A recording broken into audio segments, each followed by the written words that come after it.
Hello students, welcome back to my channel. In this video, I am going to cover 5 marks questions of trigonometry. ಅದು heights and distance ಅಲ್ಲಿ ಬರುವಂತಹ ಪ್ರಾಬ್ಲಮ್ಸ್ನ ನೋಡೋಣ. 5 marks question target. Okay, very big leap ನಾವು, ಯಾಕೆಂದರೆ ಇಷ್ಟು ದಿವಸ ನಾವು introduction part ನೋಡಿದ್ದೀವಿ, means in the early videos ನಿಮಗೆ ಬೇಸಿಕ್ ಆಪರೇಷನ್ಸ್ ಇನ್ ಟ್ರಿಗ್ನೋಮೆಟ್ರಿಲಿ, ಆಮೇಲೆ ಬೇಸಿಕ್ ಸಮ್ಸ್ ಯಾವ ರೀತಿ ಮಾಡೋದು ಅಂತ ಗೊತ್ತಾಗಿದೆ. ಸೊ ನಾವು let us jump to 5 marks question directly. These sums are very much related to real life applications of trigonometry. ನಮ್ಮ ಜೀವನದ ಎಷ್ಟೋ ಆಸ್ಪೆಕ್ಟಲ್ಲಿ ನಮಗೆ ಟ್ರಿಗ್ನೋಮೆಟ್ರಿ ಇದೆ, ಅದು ಇಲ್ಲಿ ನೀವು ನೋಡ್ಬೋದು. ಸೊ ಆಗ ನಿಮಗೆ ಇನ್ನೂ ಕ್ಲಾರಿಟಿ ಸಿಗುತ್ತೆ. ಹಾಗೆ 5 marks ಕ್ವಶನ್ ನೀವು ಏನಾದರೂ ಅಚೀವ್ ಮಾಡಿದ್ರಿ ಅಂದರೆ ಅಥವಾ ಕಲ್ತ್ರಿ ಅಂದರೆ ಟ್ರಿಗ್ನೋಮೆಟ್ರಿ ನಿಮ್ಗೆ ಈಸಿ ಅನಿಸುತ್ತೆ. ಹಾಗಾಗಿ ನಾನು first targeting 5 marks questions. Okay, let start. Anyway, we'll start with the basic ratios. That is, sin theta is opposite by hypotenuse. Reciprocal relation of sin theta is cosec theta. Cosec theta is hypotenuse by opposite. Similarly, for cos theta, secant theta is the reciprocal relation. So it is hypotenuse by adjacent. Similarly, for tan theta, cot theta is the reciprocal relation, that is adjacent by opposite. ಇದನ್ನು ಸ್ವಲ್ಪ observe ಮಾಡಿ ಕರೆಕ್ಟಾಗಿ ಒಂದ್ಸಲಿ, then will go ahead. Then for standard angles the constant values ಏನಿದೆ ನೋಡೋಣ, ratios. Then we must know standard angles, that is sin 0 degree 0, then sin 30 degrees 1 divided by 2, that is 1 by 2 half. Sin 45 degrees 1 by root 3. Is it root 3? root 2, you should correct me also if I go wrong. So ಅಷ್ಟು perfection ನಿಮಗೆ ಈ tables ವಿಷಯದಲ್ಲಿ ಇರಲೇಬೇಕು. Then sin 60 degrees root 3 by 2, sin 90 degrees 1. So ಈ angles ಅಥವಾ ಈ ratio values ಈ ರೀತಿ ಕಾನ್ಸ್ಟೆಂಟ್ ಏನಕ್ಕೆ ಬರುತ್ತೆ ಅಂತ ನಿಮಗೆ ವಿಡಿಯೋ 2 and 3ನಲ್ಲಿ ಇನ್ ಡೀಟೇಲಾಗಿ ಎಕ್ಸ್ಪ್ಲೈನ್ ಮಾಡಿದ್ದೀನಿ. ಡಿಫ್ರೆಂಟ್ ಆ್ಯಂಗಲ್ಸ್ ಬರೆದು triangles means the triangles of different angle ಏನಿದೆ, 30 degree 45 degree 60 degree ಟ್ರಯಾಂಗಲ್ಸ್ನ ಬರೆದು ನಾನು ನಿಮಗೆ ತೋರಿಸಿದ್ದೀನಿ ಕೂಡ. So you can just go and check there. ಅವಾಗ ನಿಮ್ಗೆ ಇನ್ನೂ ಕ್ಲಾರಿಟಿ ಬರುತ್ತೆ, ಸೊ ಯಾಕೆ ಈ ರೀತಿ ರೇಷಿಯೋ ಎಕ್ಸಿಸ್ಟ್ ಆಗಿದೆ ಅಂತ.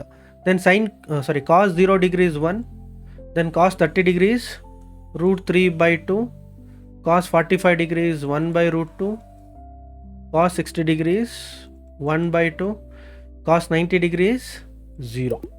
Similarly, tan 0 degrees 0, tan 30 degrees 1 by root 3. ಈ ಟ್ಯಾನ್ ವ್ಯಾಲ್ಯೂಸ್ನ ಕರೆಕ್ಟಾಗಿ ಅಬ್ಸರ್ವ್ ಮಾಡಿ. ನಮಗೆ ಮೋಸ್ಟ್ ಆಫ್ ದ ಟೈಮು ಈ ಟ್ಯಾನ್ ವ್ಯಾಲ್ಯೂಸ್ ಬೇಕು. ಹೈಟ್ಸ್ ಆ್ಯಂಡ್ ಡಿಸ್ಟೆನ್ಸಲ್ಲಿ 99% ನಮಗೆ ಟ್ಯಾನ್ ಡಿಗ್ರೀಸ್ ಮಾತ್ರ ಬೇಕಾಗುತ್ತೆ. So hence you should target this tan value ನಾವು. Then tan 45 degrees 1, tan 60 degrees root 3. Apart from this ನಿಮಗೆ ಪೈಥಾಗರಸ್ ಥಿಯರಮ್ ಬೇಕಾಗುತ್ತೆ. That is hypotenuse square is equal to opposite square plus base square. ಇದೊಂದು formula ನಿಮಗೆ ಅಲ್ಲಿ ಬೇಕಾಗುತ್ತೆ. ಈ particular ವಿಡಿಯೋದಲ್ಲಿ ನಾನು ಇಷ್ಟನ್ನು ಮಾತ್ರ ಟಾರ್ಗೆಟ್ ಮಾಡ್ತೀನಿ. ಯಾವುದು? The values of tan and Pythagoras theorem. Like most of the time ನಿಮಗೆ ಇವೆರಡು ಇದ್ದರೆ ಸಾಕು, ಹೈಟ್ಸ್ ಆ್ಯಂಡ್ ಡಿಸ್ಟೆನ್ಸ್ನ ನಾವು ಸಾಲ್ವ್ ಮಾಡ್ಬೋದು. ಇದು ನೆನಪಿರಲಿ. ಇದಲ್ಲದೆ ಒಂದು ಗೋಲ್ಡನ್ ರೂಲ್ನ ನಾನು ಹೇಳ್ತಾನೆ ಇದ್ದೀನಿ. ನಾವು ಟ್ರಿಗ್ನೋಮೆಟ್ರಿಕ್ ಸಮ್ಸ್ನ ಸಾಲ್ವ್ ಮಾಡಿದ ತಕ್ಷಣ what is that? One angle and one side. Remember, so ನಮಗೆ ಒಂದು ಆ್ಯಂಗಲ್ಲು ಮತ್ತು ಒಂದು side of a right angle triangle ಗೊತ್ತಾದರೆ remaining all sine theta, cos, tan, all these angles with different ಆ್ಯಂಗಲ್ಸ್ನೂ ಕೂಡ ನಾವು ಕಂಪ್ಲೀಟಾಗಿ ಈ ಟೇಬಲ್ನ ಕಂಪ್ಲೀಟ್ ಮಾಡ್ಬೋದು. ಅದನ್ನು ಹೇಗೆ ಅಂತ ನಿಮಗೆ ಪ್ರೀವಿಯಸ್ ವಿಡಿಯೋದಲ್ಲಿದೆ, ಅದನ್ನು ಒಂದ್ಸಲಿ ನೋಡಿ. ಸೊ ಲೈಕ್ ದಿಸ್ ಟ್ರಿಗ್ನೋಮೆಟ್ರಿ ನೀವು ಬೇಸಿಕ್ಸ್ ವರ್ಷನ್ನ ಕರೆಕ್ಟಾಗಿ ಅರ್ಥ ಮಾಡಿಕೊಂಡ್ರೆ ಯು ಕ್ಯಾನ್ ಈಸಿಲಿ ಸಾಲ್ವ್. ನಾವು I'll stick to tan theta. ನಾವು will directly jump to 5 marks questions. To achieve 5 marks in the heights and distances, I'll give some steps. First ಸ್ಟೆಪ್ಪಲ್ಲಿ given ಡೇಟಾನ ನೀಟಾಗಿ ಬರ್ಕೋಬೇಕು. ಸೊ ಇದರಲ್ಲಿ ಎಷ್ಟು ಟ್ರಯಾಂಗಲ್ ಬರುತ್ತೆ especially, okay, ಒಂದು ಟ್ರಯಾಂಗಲ್ ಇದೆಯಾ ಅಥವಾ ಎರಡು ಟ್ರಯಾಂಗಲ್ ಇದೆಯಾ ಅಂತ. ಸೊ ನಂಬರ್ ಆಫ್ ಟ್ರಯಾಂಗಲ್ಸ್ನ ಕರೆಕ್ಟಾಗಿ ಐಡೆಂಟಿಫೈ ಮಾಡಬೇಕು. ಹಾಗೆ ಪಾಸಿಬಲಿ ಒಂದು ಕಾಮನ್ ಸೈಡ್ ಇರುತ್ತೆ ಜನರಲಿ, ನಾನೇನು ಅಂತ ಹೇಳ್ತೀನಿ ಇದನ್ನು. ಈ ಕಾಮನ್ ಸೈಡ್ ಏನಿದೆ ಅಂತ ಒಂದು ಕೂಡ ಐಡೆಂಟಿಫೈ ಮಾಡಿ ಇಟ್ಕೋಬೇಕು. This is your first target. ಈ ಕಾಮನ್ ಸೈಡ್ ಐಡೆಂಟಿಫೈ ಮಾಡೋಕ್ಕೆ ನಮಗೆ very important. Secondly, you should draw the diagram if they have not given. ಈ ಕಾಮನ್ ಸೈಡ್ನ ನಾವು ಪಿಕ್ ಮಾಡೋಕ್ಕೆ ನಮಗೆ ಡಯಾಗ್ರಾಮು ಇಂಪಾರ್ಟೆಂಟ್ ಆಗುತ್ತೆ. Sometimes they only give diagrams. If not, ನೀವು ಡಯಾಗ್ರಾಮ್ನ ಬರಿಬೇಕಾಗುತ್ತೆ. ಅದು ವೆರಿ ಇಂಪಾರ್ಟೆಂಟ್ ಸ್ಟೆಪ್. ಈ 5 ಮಾರ್ಕ್ಸ್ ಕ್ವಶನ್ಸಲ್ಲಿ ಈಸಿ ಇರುತ್ತೆ. ಕ್ವಶನ್ ಡೇಟಾ ಏನಿರುತ್ತೆ ಅದ್ರ ಪ್ರಕಾರ ನಾವು ಡಯಾಗ್ರಾಮ್ನ ಹಾಕ್ತೀವಿ, that's all. Third step important ಏನು, ಅಸೈನಿಂಗ್ ದ ಎಕ್ಸ್. ಏನು ಅಸೈನಿಂಗ್ ದ ಎಕ್ಸ್ ಅಂದರೆ, I show you this one example. ಈ ರೀತಿ ಒಂದು ಡಯಾಗ್ರಾಮ್ ಇದ್ದರೆ ನಮಗೆ ಗೊತ್ತಿದೆ ಇದು ರೈಟ್ ಆ್ಯಂಗಲ್ ಟ್ರಯಾಂಗಲ್ ಇಲ್ಲಿ, ರೈಟ್.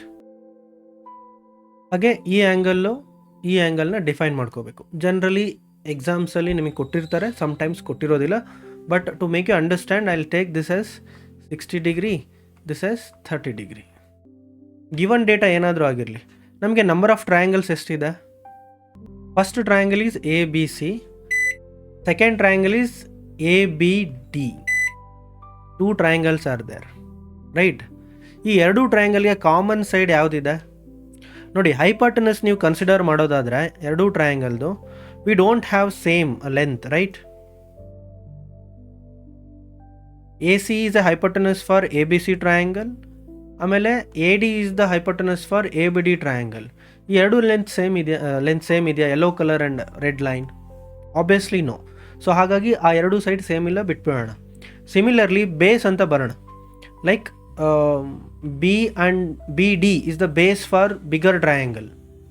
ಅದೇ ರೀತಿ BC is the base for smaller triangle ABC.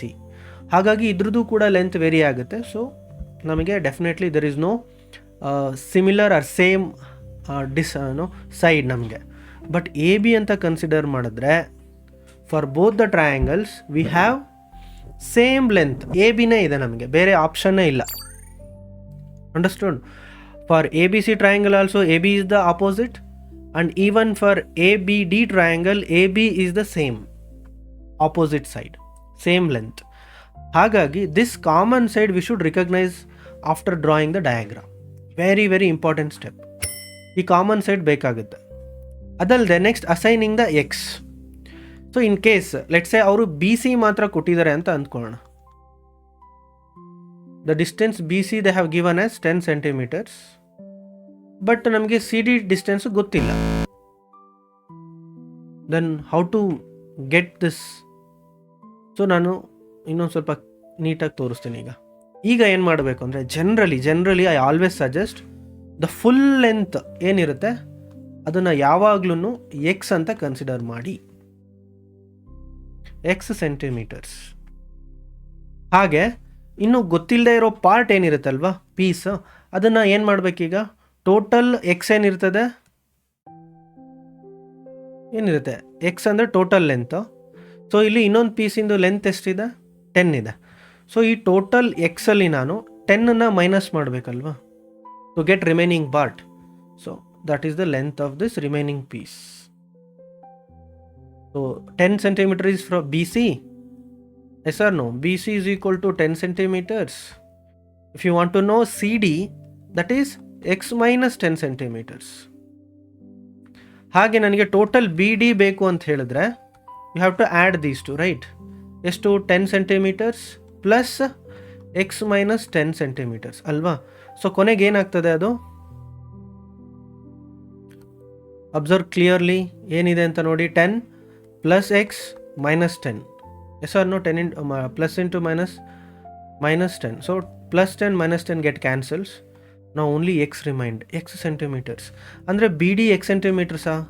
Yes. BD we assumed as X centimeters only. ಈ ರೀತಿ ನೀವು ಕರೆಕ್ಟಾಗಿ ಎಕ್ಸ್ನ ಅಸೈನ್ ಮಾಡಿದ್ರೆ 90% of the sum is solved. ಇಷ್ಟೇ. Given data, diagram and assigning the side length properly, ಇಷ್ಟು ಮಾಡಿದ್ರೆ ನಿಮಗೆ 90% of the sum solve. Hardly ಟ್ಯಾನ್ದು 30 ಡಿಗ್ರಿ, 45 ಡಿಗ್ರಿ, 60 ಡಿಗ್ರಿದು ನೀವು ವ್ಯಾಲ್ಯೂಸ್ನ ತೊಗೊಂಬಂದು ಸಾಲ್ವ್ ಮಾಡೋದಿರುತ್ತೆ. ಓಕೆ, ಇದರಲ್ಲಿ ಇಷ್ಟು ಮಾಡಿದ್ಮೇಲೆ I suggest one more golden rule, especially I suggest all my students to go head with this process. It show you that ಅವ್ರೇನಾದರೂ 2 ಟ್ರಯಾಂಗಲ್ ಅಂತ ಕೊಟ್ಟಿದ್ರೆ, so 2 triangle of different angles ಇದ್ದೇ ಇರುತ್ತಲ್ವಾ, always write down like this. Theta is equal to 60 degree, theta is equal to 30 degree triangle. ಈ ಎರಡೂ separate ಅಂದರೆ different ಟ್ರಯಾಂಗಲ್ಸ್ಗೆ ಸಪ್ರೇಟಾಗಿ calculations ಮಾಡಿ. ಇದಕ್ಕೆ ಆಪೋಸಿಟ್ನ ಪಿಕ್ ಮಾಡಿ, ಆಮೇಲೆ ಅಡ್ಜಸೆಂಟ್ನ ಪಿಕ್ ಮಾಡಿ. ಇದು ನಿಮಗೆ ಗೊತ್ತಿರಲಿ ಅಷ್ಟೇ, just the procedure I am explaining ಅಷ್ಟೇ. ಈ ರೀತಿ 2 ಟ್ರಯಾಂಗಲ್ ಇದ್ದಾಗ do separately these angles and opposite and adjacent for them separately you do. then it will be very very very easy for you to solve and get the solution. Simple. ಇಷ್ಟು solution, ಇಷ್ಟು ಪ್ರೊಸೀಜರ್ನ ನೀವು follow ಮಾಡಿದ್ರೆ ಸಾಕು. So you will definitely achieve 5 marks. Next ನಾನೀಗ very basic ಸಮ್ಸಿಂದ ನಿಮಗೆ full advanced, ನಿಮಗೆ ತುಂಬ ಕಾಂಪ್ಲಿಕೇಟ್ ಆಗುವಂಥ ಸಮ್ಸ್ನೂ ಕೂಡ ನಾನೀಗ ಮಾಡಿ ತೋರಿಸ್ತೀನಿ. That's all. This is about your achieving 5 marks questions in heights and distances. ಹಾಗೆ ಈ ಟ್ರಿಗ್ನೋಮೆಟ್ರಿಯ ಇಂಟ್ರೊಡಕ್ಷನ್ ಸೀರೀಸ್ನ ನಾನು ಮಾಡಿದ್ದೀನಿ, ಅದನ್ನು ಕಂಪ್ಲೀಟಾಗಿ ನೋಡಬೇಕು ಒಂದ್ಸಲಿ. Then you will get to know what is actually the branch trigonometry is. ನಿಮಗೆ ಒಂದು ಟೋಟಲ್ ಗ್ರಿಪ್ ಸಿಗುತ್ತೆ ಟ್ರಿಗ್ನೋಮೆಟ್ರಿ ಅಂದರೆ ಏನು ಅಂತ. ಓಕೆ, ಈಗ ಸಡನ್ನಾಗಿ ಈ ವಿಡಿಯೋ ನೋಡಬೇಕು 5 ಮಾರ್ಕ್ಸಿಗೆ ಅಂತಂದರೆ okay fine, you can follow this, but still I always recommend to follow all the parts. Part 1 part 2 ಏನು ನಾನು ಅಪ್ಡೇಟ್ ಮಾಡಿದ್ದೀನಿ ಇದೆ ಆಲ್ರೆಡಿ, ಅದನ್ನು ಒಂದ್ಸಲಿ ಹೋಗಿ ನೋಡ್ಕೊಂಡು ಬನ್ನಿ. ಇದಿಷ್ಟು ನಿಮಗೆ one round of understanding, basic understanding of ನಮಗೊಂದು ಸಮ್ಸ್ನ ಸಾಲ್ವ್ ಮಾಡೋಕ್ಕೆ ಏನೆಲ್ಲ ಬೇಕಿದೆ ಅಂತ. ಎಸ್ಪೆಷಲಿ ಅಸೈನಿಂಗ್ ಎಕ್ಸ್ ಇದೆಯಲ್ವಾ, ಇಲ್ಲಿ ನಾನು ಹೋಲ್ ಡಿಸ್ಟೆನ್ಸ್ ಬಿ ಡಿ ನಾನು ಎಕ್ಸ್ ಅಂತ ಕರೆದೆ. ಮೆನಿ ಟೈಮ್ಸ್ ಅವರೇ ದ ಫುಲ್ ಲೆಂತ್ ಕೊಟ್ಟಾಗ ಈ ಪೀಸಸಲ್ಲಿ one of the pieces unknown ಪೀಸಸ್ನ ಎಕ್ಸ್ ಅಂತ ನೋಡ್ಕೋಬೇಕಾಗುತ್ತೆ, ಮೀನ್ಸ್ ಮಾರ್ಕ್ ಮಾಡಿ. ದೆನ್ ರಿಮೈನಿಂಗ್ನ ಏನಂತ ಮಾಡ್ಬೋದು, ಫುಲ್ ಒಂದು ಲೆಂತ್ ಕೊಟ್ಟಿರ್ತಾರೆ 100 ಸೆಂಟಿಮೀಟರ್ ಅಂತ ಕೊಟ್ಟಿರ್ತಾರೆ, remaining will be 100 minus X ಆಗುತ್ತೆ. ಅದು ಸ್ಮಾಲ್ ಚೇಂಜಸ್ ಆಗುತ್ತೆ, ಅದನ್ನು ನೋಡೋಣ. ಇದಷ್ಟು ನಿಮಗೆ ವೆರಿ ಇಂಪಾರ್ಟೆಂಟ್ ಸ್ಟೆಪ್. ಇದಲ್ಲದೆ 2 more important things are there. I will tell you what is that before we start the sums. ಅದು ಮೊದಲನೇ ವರ್ಡು ನಿಮಗೆ ಗೊತ್ತಿರಬೇಕಾಗಿರೋದು ಆ್ಯಂಗಲ್ ಆಫ್ ಎಲಿವೇಶನ್ ಅಂತ, ಹಾಗೆ ಇನ್ನೊಂದು ಆ್ಯಂಗಲ್ ಆಫ್ ಡಿಪ್ರೆಷನ್ ಅಂತ ಹೇಳಿ. ಹಾಗೆ I am going to write something ನಾವು, ಅದನ್ನು ನೆನ್ಪಿಟ್ಕೊಳ್ಲೇಬೇಕು ನೀವು. ಕರೆಕ್ಟಾಗಿ 0 ಡಿಗ್ರಿ ಒಂದು ಲೈನ್ನ ಬರಿತಾ ಇದ್ದೀನಿ. What is this line, right? It's a horizontal line. ಇನ್ನು ಕೆಲವೊಬ್ಬರಿಗೆ ಈಸಿಯಾಗಿ ಹೇಳೋದು ಆದರೆ ಇಟ್ಸ್ ಅ ಸ್ಲೀಪಿಂಗ್ ಲೈನ್ ಅಂತಲೂ ಕರೀತಾರೆ. ಓಕೆ, ಸ್ಟ್ಯಾಂಡಿಂಗ್ ಲೈನ್ ಅಥವಾ ವರ್ಟಿಕಲ್ ಲೈನ್ ಅಂತ ಇರುತ್ತೆ, ಇದು ಹಾರಿಜಾಂಟಲ್ ಲೈನ್. ಸೊ ಏನಕ್ಕೆ ಹಾರಿಜಾಂಟಲ್ ಲೈನು ಅಂತ ನಿಮಗೆ ನೆಕ್ಸ್ಟ್ ತೋರಿಸ್ತೀನಿ. ಸೊ ಆ್ಯಂಗಲ್ ಆಫ್ ಎಲಿವೇಶನ್ ಮತ್ತು ಆ್ಯಂಗಲ್ ಆಫ್ ಡಿಪ್ರೆಷನ್ ಕಾನ್ಸೆಪ್ಟಲ್ಲಿ always horizontal line plays an important role. Heights and ಡಿಸ್ಟೆನ್ಸಲ್ಲಿ ಫಸ್ಟ್ ನಾವು ಆ್ಯಂಗಲ್ ಆಫ್ ಎಲಿವೇಶನ್ ಅಂದರೆ ಏನು ಅಂತ ನೋಡೋಣ. ಏನು ಎಲಿವೇಶನ್ ಅಂದರೆ, you see this, what this kid is doing, ಮೇಲ್ಗಡೆ ಸಿ ಪಾಯಿಂಟ್ನ ನೋಡ್ತಾ ಇದೆ, right? Can somebody observe here? See here it is a vertical line ಅಂತ ತೊಗೊಂಡ್ರೆ, ಇಲ್ಲೊಂದು ಹಾರಿಜಾಂಟಲ್ ಲೈನ್ ತೊಗೊಂಡ್ರೆ, see this forms a right angle triangle here. So ಈ ರೀತಿ ನಾವು ರೈಟ್ ಆ್ಯಂಗಲ್ ಟ್ರಯಾಂಗಲ್ನ ಇನ್ ರಿಯಲ್ ಲೈಫ್ ಅಪ್ಲಿಕೇಶನಲ್ಲಿ ನೋಡಬೇಕಾಗುತ್ತೆ. But still why the horizontal line plays an important role? So we always measure angle of elevation using this horizontal line. Maybe 45 degree, something like this. It is always measured using horizontal line. But angle of depression ಅಲ್ಲಿ we should be very careful. ಅದೇನು ಅಂತ ನೋಡೋಣ. ನೋಡಿ, ಈ ಕೇಸಲ್ಲಿ person is in particular height, ಎಲ್ಲೋ ಮೇಲಿಂದ ಎಲ್ಲಿ ನೋಡ್ತಾ ಇರೋದು, ಕೆಳಗಡೆ ನೋಡ್ತಾ ಇರೋದು. ಈ ಕೇಸಲ್ಲಿ ಏನಾಗುತ್ತೆ, ಯಾವ ರೀತಿ ನಾವು ಆ್ಯಂಗಲ್ನ ತೊಗೋಬೇಕು ಇನ್ನು ರೈಟ್ ಆ್ಯಂಗಲ್ ಟ್ರಯಾಂಗಲ್ ಅಂತ ನೋಡೋಣ. So this is the vision ಅಲ್ವಾ, ಈ ರೀತಿ ಕೆಳಗಡೆ ನೋಡ್ತಾ ಇದ್ದಾರೆ. But how do we measure the angle? C they have return something straight horizontal line. ಇಲ್ಲಿ ಮೊದಲು ರೈಟ್ ಆ್ಯಂಗಲ್ ಎಲ್ಲಿ ಫಾರ್ಮ್ ಆಗಿದೆ, ಇದೊಂದು ಸ್ಟ್ರೈಟ್ ಲೈನು ನಮ್ಮ ವಿಷನ್ ಇರೋದು. ಹಾಗೆ ಇಷ್ಟು ಕೆಳಗಡೆ ಇರುವಂಥ ಆಬ್ಜೆಕ್ಟ್ನ ನಾವು ಈ ರೀತಿ ಸ್ಟ್ರೈಟ್ ಪಾತಲ್ಲಿ ನೋಡ್ತಾ ಇದ್ದೀವಿ. So here we got a right angle triangle. Okay, ಆ್ಯಂಗಲ್ನ ಯಾವ ರೀತಿ ಮೆಷರ್ ಮಾಡೋದು? That is angle of depression ಇಲ್ಲಿ. ಓಕೆ, ಆ್ಯಂಗಲ್ ಆಫ್ ಡಿಪ್ರೆಷನ್ನಿಗೆ ನಮಗೆ we have to measure that depression using only horizontal line. So ಇಲ್ಲಿಂದ ಇಲ್ಲಿಗೆ this is angle of depression. Okay, hope you understood this. ಈ ರೀತಿ ಆ್ಯಂಗಲ್ ಆಫ್ ಎಲಿವೇಶನ್ ಮತ್ತು angle of ಡಿಪ್ರೆಷನ್ನ ನಾವು ಮೆಷರ್ ಮಾಡಬೇಕಾಗುತ್ತೆ. See here, this one is angle of elevation. ಯಾಕೆಂದರೆ ಮೇಲೆ ನೋಡ್ತಾ ಇದ್ದೀವಿ ಹಾರಿಜಾಂಟಲಿಂದ, ಈಗ ಹಾರಿಜಾಂಟಲಿಂದ ಕೆಳಗೆ ನೋಡ್ತಾ ಇದ್ದೀವಿ, this is called angle of depression. Very simple. So ಈ ಸಿಂಪಲಾಗಿ ನೋಡೋಣ. ಯಾವುದೋ ಒಬ್ಬ ಪರ್ಸನ್ನು ಯಾರೇ ಆಗಿರಲಿ, if is looking at elevated ಟಾಪಲ್ಲಿ ನೋಡ್ತಾ ಇರಬೇಕಾದ್ರೆ ಈ ಹಾರಿಜಾಂಟಲ್ಗೆ ಏನು ಆ್ಯಂಗಲ್ ಬರುತ್ತೆ, that is angle of elevation. Similarly when he is looking down from his straight ವ್ಯೂವಿಂತ ಕೆಳಗಡೆ ನೋಡ್ತಾ ಇರಬೇಕಾದ್ರೆ ಅದು ನಮಗೆ ಆ್ಯಂಗಲ್ ಆಫ್ ಡಿಪ್ರೆಷನ್ ಆಗುತ್ತೆ. This is how you should understand. But always remember, horizontal line is the key. Means with the reference to horizontal line only have to measure. ಈ mistake ನೀವು ಮಾಡಲಿಲ್ಲ ಅಂತ ಹೇಳಿದ್ರೆ ಟ್ರಿಗ್ನೋಮೆಟ್ರಿ ಸಮ್ಸ್ 100% ಸಾಲ್ವ್ ಮಾಡ್ಬೋದು. ಈಗ ನಾವು sums ನೋಡೋಣ. First let us understand the question. The vertical pole stands on the ground. ಯಾವುದಾದ್ರೂ ಒಂದು vertical pole at a certain time of day the sun hits it such that the length of the shadow is exactly equal to the height of the pole. ಆ pole ಹೈಟ್ಗೆ exactly equal ಆಗಿ ಶಾಡೋನೂ ಕೂಡ ಇದೆ ಅಂತ ಹೇಳ್ತಾರೆ in a particular time of a day. Find the angle of elevation of the sun. Angle of particular ಆಗಿ angle of elevation ಅಂತ ಕೊಟ್ಟಿದ್ದಾರೆ. ನಮಗೆ ಎಲಿವೇಶನ್ ಅಂದರೆ ಏನೋ ಗೊತ್ತಿದೆ, ರೈಟ್? ಯಾವುದೋ ಒಬ್ಬ person if is looking at the top from the horizontal line, ನಮಗೆ ಅದು ಎಲಿವೇಶನ್ ಆಗುತ್ತೆ, ರೈಟ್? ನಮಗೆ ಈ ಕೇಸಲ್ಲಿ ಯಾರೂ ಇಲ್ಲ, ಪರ್ಸನ್ ಇಲ್ಲ, ಬಟ್ ನಾವು ರೆಫರೆನ್ಸ್ ಆಗಿ ತೊಗೊಂಡಿದ್ದೀವಿ ಅಷ್ಟೇ, ಆಯಿತಾ? ಇದೊಂದು ಪೋಲ್ ಇದೆ. ಓಕೆ, ಪೋಲ್ನ ಶ್ಯಾಡೋ ಕೂಡ ಪೋಲ್ ಅಷ್ಟೇ ಹೈಟ್ ಇದೆ ಅಂತ ಹೇಳ್ತಾರೆ. ಪೋಲ್ ಅಷ್ಟೇ ಹೈಟ್, ಶ್ಯಾಡೋ ಕೂಡ ಬಿದ್ದುಬಿಟ್ಟಿದೆ. ಹಾಗಾಗಿ ಈ ಶ್ಯಾಡೋಯಿಂದ ಸನ್ ಆಬ್ವಿಯಸ್ಲಿ ಇಲ್ಲೆಲ್ಲೋ ಇರ್ತಾನಲ್ವಾ, the sun will be giving that shadow, right? So ಹಾಗಾಗಿ what is this angle of elevation ಅಂತ ಕೇಳ್ತಾ ಇದ್ದಾರೆ. ಎಷ್ಟಿರ್ಬೋದು? I don't know, theta angle ಅಂತ ಬರಿತೀನಿ. ಅದಕ್ಕೆ ಯಾವ ರೀತಿ ಮಾಡೋದು ಅಂತ ತೋರಿಸ್ತೀನಿ. ಲೆಟ್ ಮಿ ಟೇಕ್ ಒನ್ ಪಕ್ಕಾ diagram for this as well. ನೀವು ಎಕ್ಸಾಮಲ್ಲಿ ಕೂಡ ರಫ್ ಆಗಿ ಒಂದು ಡಯಾಗ್ರಾಮ್ ಹಾಕಬೇಕಾಗುತ್ತೆ. So this is the pole, equal ಸೈಜ್ದು ನಮಗೆ even what we call shadow ಕೂಡ ಇದೆ. ಹಾಗಾಗಿ ಸೊ ಆ್ಯಂಗಲ್ ಆಫ್ ಎಲಿವೇಶನ್ ಏನಾಗುತ್ತೆ ಅಂತ ಬರಿಬೇಕು. So this is the angle of elevation we need to find out. So in this case triangle A B ಸಿಯಲ್ಲಿ angle B is equal to how much? 90 degree ಅಲ್ವಾ? So ಇಲ್ಲಿ ನನಗೆ 90 degree form ಆಗಿದೆ. ಹಾಗೆ given data ಪ್ರಕಾರ ಹೇಳಿದ್ದಾರೆ the pole size is equal to the shadow, equal size ಇದೆ ಅಂತ. So that means it is definitely an isosceles triangle.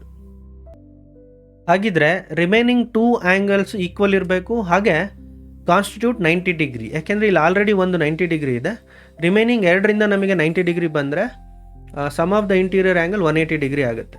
So ಈಗ 2ರಿಂದ 90 ಆಗಬೇಕು ಅಂದರೆ this angle must be 45 degree, this also must be 45 degree.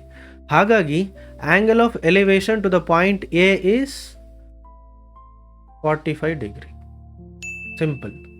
This is the basic trigonometric ಅಥವಾ triangles property ಮೇಲೆ ಈ sum ಇದೆ. Got it? So angle of elevation is 95 degree. Very simple sum. Next sum ನೋಡೋಣ. Let us read second question. A kite is flying at a height of 60 meter above the ground. 60 meter ಎತ್ತರದಲ್ಲಿ ಹಾರ್ತಾ ಇದೆ kite, ಗಾಳಿಪಟ. The string stretched to the kite is temporarily tied to a point on the ground. ಗೊತ್ತಲ್ವ, ಗಾಳಿಪಟಕ್ಕೆ ನಾವು ಒಂದು ಸ್ಟ್ರಿಂಗ್ನ ಹಾಕಿರ್ತೀವಿ, ಅದು ಈ ರೀತಿ ಲೈಕ್ ಏನೋ ಹಾರಿಜಾಂಟಲ್ ಆಗಿದೆ, ಬಟ್ ಕೈಟು 60 ಮೀಟ್ರ್ ಎತ್ತರದಲ್ಲಿ ಹಾರ್ತಾ ಇದೆ. The inclination of the string with the ground is 60 degree. So ಇದು ಕೈಟ್ ಇಷ್ಟು ಮೇಲೆ ಹಾರ್ತಾ ಇದೆ, ಅದ್ರ ಸ್ಟ್ರಿಂಗ್ ಇಲ್ಲಿದೆ. ಸೊ ಗ್ರೌಂಡ್ ಜೊತೆಲಿ ಆ ಆ್ಯಂಗಲ್ ಆಫ್ ಏನು ಸ್ಟ್ರಿಂಗ್ ಇದೆಯಲ್ವಾ 60 ಡಿಗ್ರಿ ಮಾಡ್ತಾ ಇದೆ. Find the length of the string assuming there is no slack. Slack ಅಂತಂದರೆ ಸ್ಟ್ರಿಂಗ್ ಸ್ಟ್ರೈಟ್ ಇದೆ ಅಂದ್ಕೋಬೇಕು. ಜನರಲಿ ಅದು ಹಿಂಗಿರುತ್ತಲ್ವ, ಸ್ವಲ್ಪ ಸ್ಯಾಗಿ ಇರುತ್ತೆ. ಹಂಗಿಲ್ಲ, ಸ್ಲ್ಯಾಕ್ ಇಲ್ಲ ಅಂತ ಹೇಳ್ತಾ ಇದ್ದಾರೆ. First let us write the given data. The height of the kite from ground level is 60 metre ಮೇಲಿದೆ. ಹಾಗೆ ಇಲ್ಲಿ ಆ್ಯಂಗಲ್ ಆಫ್ ಎಲಿವೇಶನ್ ಬರುತ್ತೋ ಡಿಪ್ರೆಷನ್ ಬರುತ್ತೋ ಸರ್? ಮೇಲ್ ನೋಡ್ತೀವಲ್ವ, it is called elevation. So angle of elevation ಇದೆ ಇಲ್ಲಿ. ಸೊ ಇದನ್ನು ನೀವು ಕನ್ಫರ್ಮ್ ಮಾಡ್ಕೋಬೇಕು ಏನಿದೆ ಅಂತ. ಎಷ್ಟಿದೆ ಆ್ಯಂಗಲ್ ಆಫ್ ಎಲಿವೇಶನ್? 60 ಡಿಗ್ರಿ ಇದೆ. ಹಾಗೆ ಅವ್ರಿಗೆ ಏನು ಬೇಕಾಗಿದೆ? ಸ್ಟ್ರಿಂಗ್ ಲೆಂತ್ ಬೇಕಿದೆ.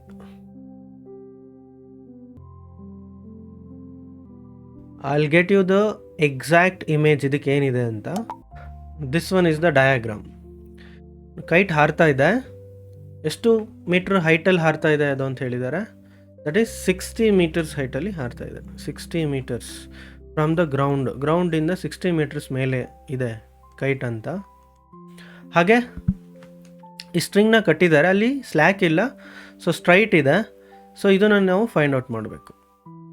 ಬಟ್ ಆ್ಯಂಗಲ್ ಆಫ್ ಎಲಿವೇಶನ್ ಏನಿದೆ? 60 ಡಿಗ್ರಿ ಇದೆ. ನಿಮಗೆ ಕಾಣಲಿ ಅಂತ ಹೇಳಿ ರೆಡ್ ಲೈಟಲ್ಲಿ ಬರೀತಾ ಇದ್ದೇನೆ. ಸೊ ಇಟ್ ಈಸ್ ಈಸಿನು ಅಲ್ವಾ? So this is the given data. ನೀವು ಎಕ್ಸಾಮ್ಸಲ್ಲೂ ಕೂಡ ಸೇಮ್ ಥಿಂಗ್ನ ಡಯಾಗ್ರಾಮ್ ಬರ್ಕೋಬೇಕು ಒಂದ್ಸಲಿ. ಓಕೆ, ಸೊ ಎಲ್ಲಿ ಟ್ರಯಾಂಗಲ್ ಫಾರ್ಮ್ ಆಗಿದೆ ಅನ್ನೋದನ್ನು ನೀವು ಐಡೆಂಟಿಫೈ ಮಾಡಬೇಕು. So consider this is the kite here. Okay, ಇದು ಸ್ಟ್ರಿಂಗ್ ಈ ರೀತಿ ಇರುತ್ತೆ ಅಂತ ಅಂದ್ಕೊಳ್ಳೋಣ. ಏನಕ್ಕೋ ಕಟ್ಟಿದ್ದಾರೆ. So this is angle of elevation and the kite is at 60 meters above the ground level. ಈ ರೀತಿ ಒಂದು ರಫ್ ಡಯಾಗ್ರಾಮ್ನ ಬರೆದು ನೀವು ಕಂಟಿನ್ಯೂ ಮಾಡಬೇಕು. ಯಾಕೆ ಅಂತ ಹೇಳಿದ್ರೆ, ಡಯಾಗ್ರಾಮ್ ನೀವು ಬರೆದಾಗ ನಿಮಗೊಂದು ಕ್ಲಾರಿಟಿ ಸಿಗುತ್ತೆ. To apply right angle triangles ಅಂದರೆ ಈ ಟ್ರಿಗ್ನೋಮೆಟ್ರಿನ ಅಪ್ಲೈ ಮಾಡೋಕ್ಕೆ ಹೆಲ್ಪ್ ಆಗುತ್ತೆ. ಆ್ಯಂಗಲ್ ಸಿಕ್ಕಿರುತ್ತೆ, ಲೆನ್ಸ್ ಒಂದು ಆಫ್ ದ ಸೈಡ್ಗೂ ಏನೋ ಕೊಟ್ಟಿರ್ತಾರೆ. ಸೊ ನಾನು ಆಲ್ರೆಡಿ ಒಂದು ಗೋಲ್ಡನ್ ರೂಲ್ ನಿಮಗೆ ಹೇಳಿದ್ದೀನಿ. 1 angle and 1 side is sufficient to get any data to be fetched in trigonometry. ನಮಗೆ ಆಲ್ರೆಡಿ ಒಂದು ಆ್ಯಂಗಲ್ ಕೊಟ್ಟಿದ್ದಾರೆ, ಒಂದು ಸೈಡ್ ಕೊಟ್ಟಿದ್ದಾರೆ. ಇನ್ನು ಅವ್ರು ಏನು ಕೇಳಿದ್ರು ಮಾಡ್ಬೋದು. ಅಂದರೆ ನೆಕ್ಸ್ಟು ಆ್ಯಕ್ಚುಯಲ್ ಪ್ರೊಸೀಜರಿಗೆ ಜಂಪ್ ಮಾಡೋಣ. ಇಲ್ಲಿವರೆಗೂ just fetching the data, understanding the sum, getting to like ವರ್ಡಿಂಗ್ಸಿಂದ ನಾವು ಡಯಾಗ್ರಾಮ್ ಫಾರ್ಮಿಂಗ್ ಬರೋದಿರುತ್ತೆ. ಸೊ ಈ ರೀತಿ ಇರುತ್ತೆ ಅಷ್ಟೆ. ಈಗ ನಾವು ರಿಯಲ್ ಟ್ರಿಗ್ನೋಮೆಟ್ರಿ ಅಪ್ಲೈ ಮಾಡೋಣ. So this is 90 degree right. ಇದರ ಆಪೋಸಿಟ್ ಇರೋದು ಹೈಪೋಟೆನಸ್. Angle is defined. ಅದರ ಆಪೋಸಿಟ್ ಇರುವಂಥದ್ದು this is the opposite side. Remaining is the base. ನಮ್ಗೆ ಇಲ್ಲಿ ಬೇಕಾಗಿರೋದೇನು? ಹೈಪೋಟೆನಸ್ ಕ್ವಶನ್ ಮಾರ್ಕ್ ಅಲ್ವಾ? String length. ಹೈಪೋಟೆನಸ್ ಎಷ್ಟು ಅಂತ ಬೇಕಿದೆ. That is the question. Only given data is opposite. So opposite ಮತ್ತು ಹೈಪೋಟೆನಸ್ಗೆ ಇರುವಂತಹದ್ದು ಯಾವ ರೇಷಿಯೋ ಇದೆ ನಮಗೆ? That is sin theta, right? Sin theta is equal to opposite by hypotenuse.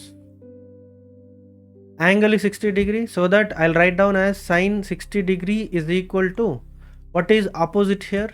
60 ide divided by hypotenuse estide? I don't know. So this is the way to solve this sum. Ast simple. Sin 60 degree is equal to 60 by h. ಇದನ್ನು ಮಾಡಿದ್ರೆ ನಿಮಗೆ answer ಸಿಗುತ್ತೆ. sin 60 degree ಏನಿದೆ ಟೇಬಲ್ನಲ್ಲಿ? sin 60 degree ಎಷ್ಟಿದೆ value? sin 60 degree is what? √3/2 ಇದೆ. Sir no? So ಇದನ್ನು substitute ಮಾಡಿ. √3/2 ಇಸ್ ಈಕ್ವಲ್ ಟು 60/h. ಹಾಗಾಗಿ so h is equal to 6 divided by √3. So 2 ಇಲ್ಲಿಂದ ಮೇಲೆ ಹೋಗುತ್ತೆ into 2. So this becomes hypotenuse is equal to 12 divided by √3 meters. So ನಮ್ಮ hypotenuse ಅಥವಾ string length ಎಷ್ಟಿದೆ? 12 by √3 metres ಇದೆ. ಸೊ ನಮಗೆ ಇನ್ನೂ ಸಿಂಪ್ಲಿಫಿಕೇಶನ್ ಜನರಲಿ ಕೇಳೋದಾದರೆ ಸೊ ನಮಗೆ √3 ವ್ಯಾಲ್ಯೂ ಏನಿದೆ ಅಂತ ಹೇಳಿದರೆ ದಟ್ ಈಸ್ 1.7 ಇದೆ. ಇದನ್ನು ಸಿಂಪ್ಲಿಫೈ ಮಾಡಿ ಕೂಡ ನೀವು ಇನ್ ಆನ್ಸರ್ಸ್ನ ಬರಿಬೋದು. ಓಕೆ, √2 ವ್ಯಾಲ್ಯೂ ಬಂದುಬಿಟ್ಟು 1.4 ಅಂತ ತೊಗೊಳ್ಳಿ, √3 ವ್ಯಾಲ್ಯೂನ 1.7 ಅಂತ ತೊಗೊಳ್ಳಿ ಜನರಲಿ. That's fine. ಓಕೆ, ಈಗ ಸೆಕೆಂಡ್ ಸಮ್ಮಿಗೆ ನಿಮಗೊಂದು ಕ್ಲಾರಿಟಿ ಬಂದಿರುತ್ತೆ ಏನೆಲ್ಲ ಮಾಡ್ಬೋದು ಅಂತ. ಈಗ ನೆಕ್ಸ್ಟ್ ಸಮ್ಸ್ ಮಾಡ್ತಾ ನಿಮಗೆ ಇಲ್ಲಿ definitely get a good grip. ಇದು ಲಾಸ್ಟ್ ಸಮ್. ನಿಮಗೆ ಬೇಸಿಕ್ಸ್ ನಿಮಗೆ ಅರ್ಥ ಆಗೋ ರೀತಿಯಲ್ಲಿ ಇನ್ನೊಂದು ಸಮ್ ಇದೆ, ಅದನ್ನು ನೋಡೋಣ. Let us understand the question first. A 1.5 meter tall boy is standing at some distance from a 30 meter tall building. Okay, ಒಂದು ಬಿಲ್ಡಿಂಗಿಂದ ಒಂದಷ್ಟು ದೂರದಲ್ಲಿ ಒಬ್ಬ ಬಾಯ್ ಇದ್ದಾನೆ. ಆ ಬಾಯ್ ಹೈಟು 1.5 ಮೀಟ್ರ್ ಇದೆ, ಆ ಬಿಲ್ಡಿಂಗ್ ಹೈಟು 30 ಮೀಟ್ರ್ ಇದೆ. The angle of elevation from his eyes to the top of the building increases from 30 degree to 60 degree. ಅಂದರೆ ಒಬ್ಬ ಹುಡುಗ ಹಿಂಗೆ ಬಿಲ್ಡಿಂಗ್ ನೋಡ್ತಾನೆ, ಟಾಪ್ ಆಫ್ ದ ಬಿಲ್ಡಿಂಗ್ ನೋಡಿದಾಗ ಅವನಿಗೆ ಒಂದ್ಸಲಿ 30 ಡಿಗ್ರಿ ಇದೆ, ಒಂದ್ಸಲಿ 60 ಡಿಗ್ರಿ ಇದೆ ಆ್ಯಂಗಲ್ ಆಫ್ ಎಲಿವೇಶನ್. ಒಂದ್ಸಲಿ 30 ಡಿಗ್ರಿಲೇ ಬಿಲ್ಡಿಂಗ್ ಟಿಪ್ ಕಾಣುತ್ತೆ, ಇನ್ನೊಂದ್ಸಲಿ 60 ಡಿಗ್ರಿ ಎತ್ತಬೇಕು ತಲೆ. ಯಾಕೆ ಹಿಂಗಾಯ್ತು ಅಂದರೆ, as he walks towards the building, ಅವನು ಬಿಲ್ಡಿಂಗ್ ಕಡೆ ಹೋಗ್ತಾ ಇದ್ದಾನಲ್ವ, ಸೊ ಡಿಸ್ಟೆನ್ಸ್ ಚೇಂಜ್ ಆಗೋದ್ರಿಂದ ನಾವು ಬಿಲ್ಡಿಂಗ್ ಹತ್ತಿರ ಹೋದಂಗೆಲ್ಲ ನಾವು ತುಂಬ ಎತ್ತರ ನೋಡಬೇಕಲ್ವ. So that is how it changed. So as we go very far, ಸ್ವಲ್ಪ ನೋಡಿದ್ರೆ ಸಾಕು, ಲೈಕ್ ಹೈಟಲ್ಲಿ ನಮಗೆ ಬಿಲ್ಡಿಂಗ್ ಟಿಪ್ ಕಾಣುತ್ತೆ. ಸೊ ಆ ಚೇಂಜಸ್ ಆಗಿದೆ ಆ್ಯಂಗಲ್ಸಲ್ಲಿ. Find the distance he walked. ಏನು ಬೇಕು ಅವರಿಗೆ? How much distance he walked ಅಂತಿದೆ. ವೆರಿ ಟ್ರಿಕ್ಕಿ ಅನಿಸುತ್ತೆ ಅಲ್ವಾ? Yes or no? So given data ಏನಿದೆ ಒಂದ್ಸಲಿ ನೋಡೋಣ. ಬಾಯ್ಸ್ ಹೈಟ್ ಕೊಟ್ಟಿದ್ದಾರಲ್ವಾ, ಎಷ್ಟು ಎತ್ತರ ಇದ್ದಾನೆ ಅವನು? 1.5 meters. Building's height is 30 meters. ಹಾಗೆ ಆ್ಯಂಗಲ್ ಆಫ್ ಎಲಿವೇಶನ್ಸ್ ಎರಡೂ ಕೂಡ, ಎಸ್ ಆರ್ ನೋ? ಎರಡೂ ಕೂಡ ನಾವು ಹೈಟಲ್ಲೇ ನೋಡ್ತೀವಿ. Angle of elevation is varying from 30 degree to 60 degree. ಎರಡಿದೆ, ಅದು ನೋಡೋಣ ಯಾವ ರೀತಿ ಯೂಸ್ ಮಾಡೋದು ಅಂತ. ಸೊ ಇಂಥ ಸಮ್ಸಲ್ಲಿ diagram is very crucial. So this one is the tall building. It's a boy is at this distance in the beginning, then he moved ಅಥವಾ he walk towards the building, right? ಹಾಗೆ ಈ ಬಾಯ್ನ height ಕೂಡ ಒಂದು particular height ಇದೆ. ಎಷ್ಟು? 1.5 metres height ಇದೆ. ಬಾಯ್ height 1.5 metres ಇದೆ. ಅದೇ ಟೋಟಲ್ ಬಿಲ್ಡಿಂಗ್ನ ಹೈಟ್ ಬಂದ್ಬಿಟ್ಟು ಎಷ್ಟು? 30 ಮೀಟರ್ಸ್ ಇದೆ. ಇದೊಂದು ಸ್ವಲ್ಪ ಕರೆಕ್ಟಾಗಿ ಅರ್ಥ ಮಾಡ್ಕೋಬೇಕು. So building height from the ground it is 30 metres. Similarly ಗ್ರೌಂಡಿಂದನೇ ಆ ಬಾಯ್ ಹೈಟು 1.5 ಮೀಟರ್ಸ್ ಇದೆ. ಅದನ್ನು ಜಸ್ಟ್ ಏನಿದೆ ಲೈಕ್ ಗಿವನ್ ಡೇಟಾ ಅದ್ರ ಪ್ರಕಾರ ಡಯಾಗ್ರಾಮ್ಸ್ನ ಬರೀರಿ. ನಾವು let us move to the angle of elevation. ಒಂದ್ಸಲಿ ಹಿಂದ್ಗಡೆಯಿಂದ ನೋಡಿದಾಗ ಒಂದು ಆ್ಯಂಗಲ್ ಆಫ್ ಎಲಿವೇಶನ್ ಇದೆ. ಹಾಗೆ ಒಂದು ಸ್ವಲ್ಪ ಮುಂದೆ ಬಂದಾಗ ಮತ್ತೆ ಟಿಪ್ ಆಫ್ ದ ಟವರ್ ನೋಡ್ತಾನೆ ಅಥವಾ ಟಾಪ್ ಆಫ್ ದ ಟವರ್ ನೋಡಿದಾಗ ಅಲ್ಲೊಂದು ಆ್ಯಂಗಲ್ ಆಫ್ ಎಲಿವೇಶನ್ ಇದೆ. ಸೊ ಫಸ್ಟ್ ಟೈಮ್ ಎಷ್ಟಿದೆ, ಸೆಕೆಂಡ್ ಟೈಮ್ ಎಷ್ಟಿದೆ? ಇದು 60 ಡಿಗ್ರಿ ಇದ್ದರೆ ಇದು 30 ಡಿಗ್ರಿ ಇರುತ್ತೆ. ಈ ರೀತಿ ಒಂದು ರಫ್ ಡಯಾಗ್ರಾಮ್ನ ಬರ್ಕೋಬೇಕು. ಓಕೆ, ಇದು ನಾನು ಆ್ಯಕ್ಚುಲಿ ಪ್ರಾಪರ್ ಡಯಾಗ್ರಾಮ್ನ ನಿಮಗೆ ಒಂದ್ಸಲಿ ಈ ರೀತಿ ಒಂದು ರಫ್ ಡಯಾಗ್ರಾಮ್ನ ನೀವು ಬರ್ಕೋಬೇಕು ಎಕ್ಸಾಮಲ್ಲಿ ಆಲ್ವೇಸ್. ಓಕೆ, ನಾವು ಒಂದು ಇದಕ್ಕಂತಲೇ ಪರ್ಟಿಕ್ಯುಲರ್ ಇಮೇಜ್ ಇದೆ, ಅದಕ್ಕೆ ಕಂಪೇರ್ ಮಾಡಿ ನೋಡೋಣ. ಸೇಮ್ ಡಯಾಗ್ರಾಮ್ ಇದೆ, ನೋಡ್ಬೋದು. Kid is moving towards the building. First angle of elevation 30 degree ಇದೆ. ಒಂದಷ್ಟು ಡಿಸ್ಟೆನ್ಸ್ನ ಮೂವ್ ಆದಾಗ 60 ಡಿಗ್ರಿ ಆ್ಯಂಗಲ್ ಆಫ್ ಎಲಿವೇಶನ್ ಆಗಿದೆ. ಕತ್ತು ಇನ್ನೂ ಸ್ವಲ್ಪ ಎತ್ತಿ ನೋಡಬೇಕಾಗ್ತದೆ, ಆಯಿತಾ? ಇದು building which is 30 meter height ಇದೆ. ಹಾಗೆ ಬಾಯ್ಸ್ ಅಥವಾ ಆ ಬಾಯ್ನ ಹೈಟ್ ಎಷ್ಟಿದೆ? 1.5 ಮೀಟರ್ ಹೈಟ್ ಇದ್ದಾನೆ ಆ ಹುಡುಗ. Why I am in like ನಾನು ತುಂಬ ನೀಟಾಗಿ ಬ್ರೀಫ್ ಮಾಡ್ತಾ ಇದ್ದೀನಿ ಅಂತ ಹೇಳಿದ್ರೆ, ಇದೇ ಪ್ರೊಸೀಜರ್ ನಿಮಗೆ ವೆರಿ ಇಂಪಾರ್ಟೆಂಟ್. ಡಯಾಗ್ರಾಮ್ನ ನೀವು ಕರೆಕ್ಟಾಗಿ ಮಾಡಿದ್ರಿ ಅಂದರೆ, ಏನು ಕೊಟ್ಟಿರೋ ಕ್ವಶನ್ಸಿಗೆ ಕರೆಕ್ಟಾಗಿ ಕ್ವಶನ್ ಅರ್ಥ ಮಾಡಿಕೊಂಡು ಡಯಾಗ್ರಾಮ್ಸ್ ಬರೆದ್ರಿ ಅಂದರೆ, ಗಿವನ್ ಡೇಟನ್ನು ಕರೆಕ್ಟಾಗಿ ಫೆಚ್ ಮಾಡಿ ಆ್ಯಂಗಲ್ಸ್ನ ಕರೆಕ್ಟಾಗಿ ಡಿಫೈನ್ ಮಾಡಿಕೊಂಡ್ರೆ ಕಾಲ್ಡ್ ಅಂತ. ಸೊ ಬೇಸಿಕ್ ಸ್ಟೆಪ್ ನಾನು ಆಲ್ರೆಡಿ ಹೇಳಿದಾಗೆ, given data, diagram and assigning the x value, then invoke the required trigonometric ratio. ಹಾಗೆ ಈ ಟ್ರಿಗ್ನೋಮೆಟ್ರಿನೂ ಕೂಡ ನಾನು ಇಂಟ್ರೊಡಕ್ಷನ್ ಸೀರೀಸ್ನೂ ಮಾಡಿದ್ದೀನಿ. ಆ ವಿಡಿಯೋಸ್ನು ನೋಡಿದ್ರೆ ನಿಮಗೆ ಟ್ರಿಗ್ನೋಮೆಟ್ರಿಯ ಫಂಡಮೆಂಟಲ್ಸ್ ಚೆನ್ನಾಗಿ ಅರ್ಥ ಆಗುತ್ತೆ. ಈ ಸಮ್ಸ್ ಎಲ್ಲ ಈಸಿ ಆಗುತ್ತೆ. So these are all 5 marks questions we are diving. Okay, hope this is very clear to you. You able to understand this concept very well. Thank you for watching.